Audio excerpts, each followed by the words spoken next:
Kanalımdan ve mutfağımdan herkese merhabalar. Bugün sizlere çok lezzetli bir tarif vermek istiyorum. Fırın kullanmadan pişmeyen kreması ile muhteşem bir pasta. Tarifimize hemen başlayalım.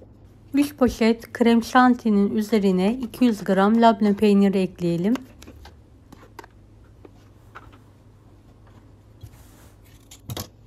400 miligram sıvı krema ekleyelim. 1 su bardağından biraz eksik süt ilavesi, 1 paket de vanilya ekleyerek tüm malzemeyi köpük köpük olana kadar karıştıralım.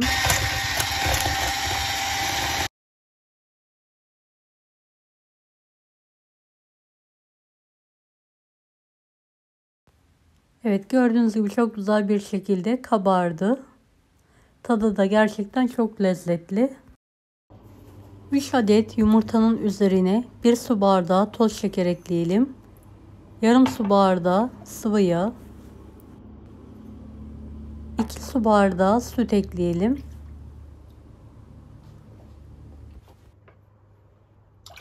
Yarım su bardağı su, 2 su bardağı un, 1 paket vanilya, 1 paket kabartma tozu, yarım paket de kakao ekledim.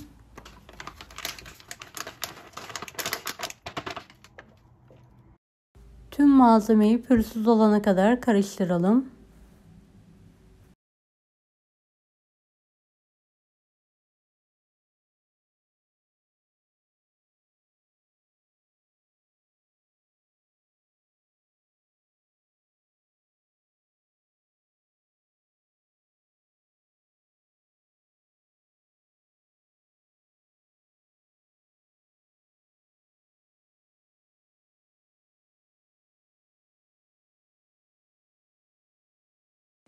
Evet, hazırladığımız harcın üzerini kapatalım.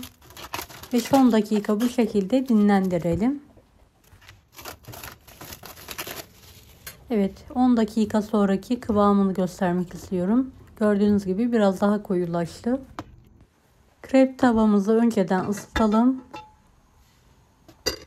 Bir kepçe olacak şekilde dökerek orta ateşte sadece tek tarafını pişirelim. Kıvamı biraz gözüme koyu geldiği için bu aşamada yarım su bardağı daha su ilavesi yapıyorum harca ve karıştırıyorum. Evet, toplamda 1 su bardağı su kullanmış oldum.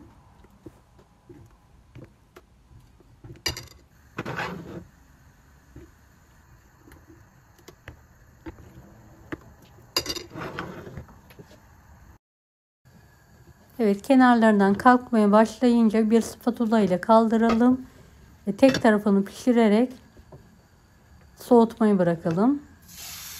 Evet, bir kepçe dökelim, hızlıca yayalım tavaya. Yüksek ateşle tek tarafı kuruyana kadar pişirelim. Krepleri pişirirken fazla kurutmamaya dikkat edelim. Evet, kenarlarından kalkmaya başlayınca hemen tavadan alalım.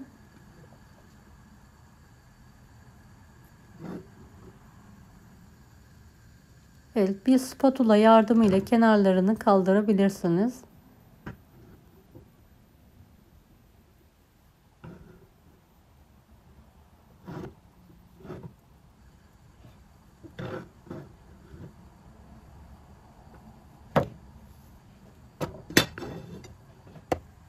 Evet, kalan hamurları aynı yöntemle bir kepçe dökerek tek taraflarını pişirmeye devam ediyorum.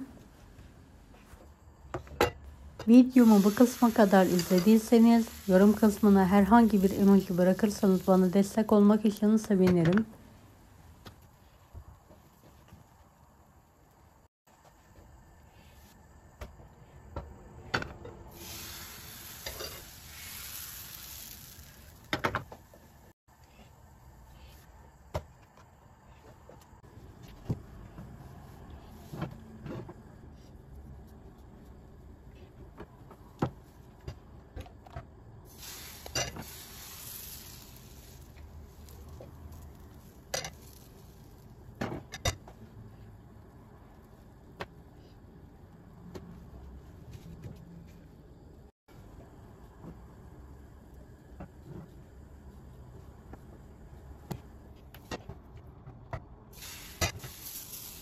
Evet, tüm hamuru pişirdim. Gördüğünüz gibi bayağı krep çıktı, incecik.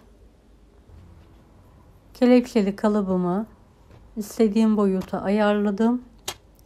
Kreplerin üzerine alarak fazla kenarlarını kesiyorum. Bu sayede kreplerimiz daha muntazam olacaktır.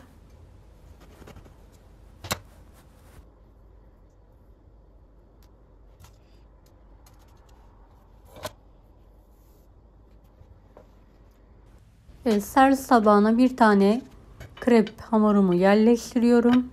Üzerine ayarladığım kelepçeli kalıbı alarak kremadan bir kepçe üzerine alıyorum. Bir yemek kaşığıyla her tarafına güzelce yayıyorum.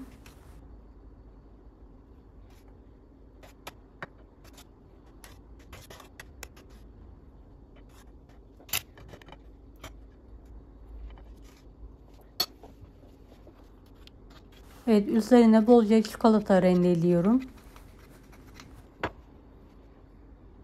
Tekrardan krep hamurundan yerleştiriyorum. Krema sürerek üzerine yayıyorum. Tekrardan çikolata rendeliyorum. Bu işlemi krep hamurları bitene kadar devam ediyorum.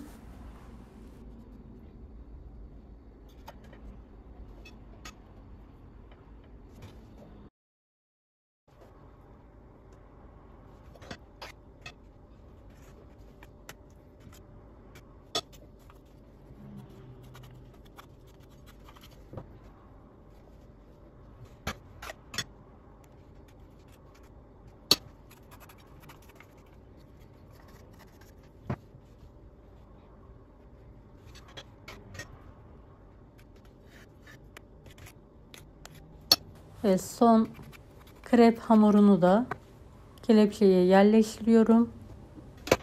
Üzerine kremadan sürdükten sonra 15 dakika kadar buzdolabında dinlenmeye bırakıyorum. Daha sonra kelepçeli kalıbı çıkartıyorum.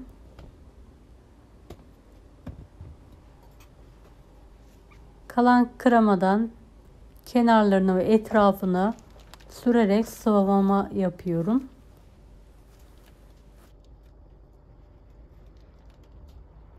İncecik hamuruyla, pişmeyen kremasıyla gerçekten çok pratik ve lezzetli bir pasta. Mutlaka denemenizi tavsiye ederim.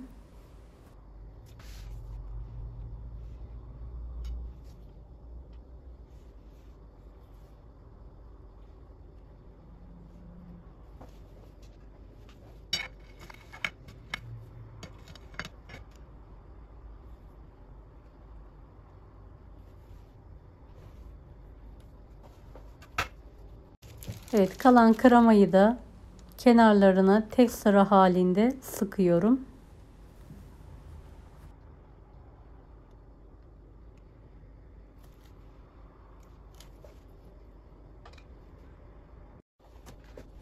Üzerine en son kakao serpiyorum.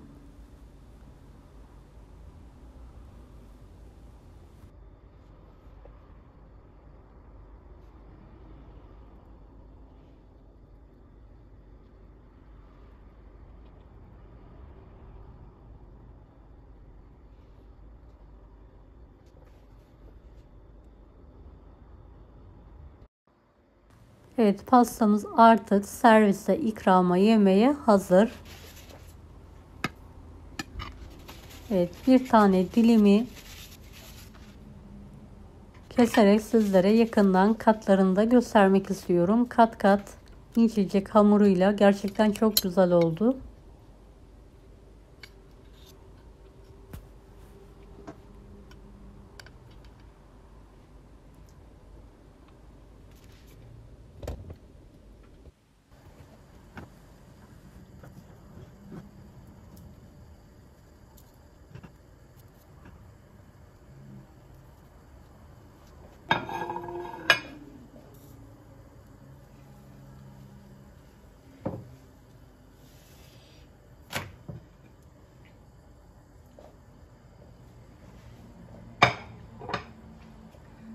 Dilerseniz dilimleri servis aşamasında ganaj kullanabilirsiniz.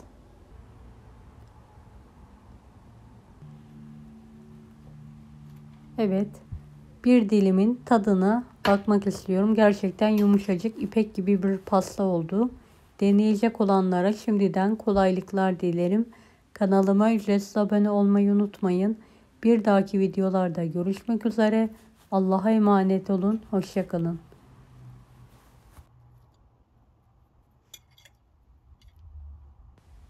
Daha farklı tarifler için bunları da izlemeyi unutmayınız. Afiyet şifa olsun herkese.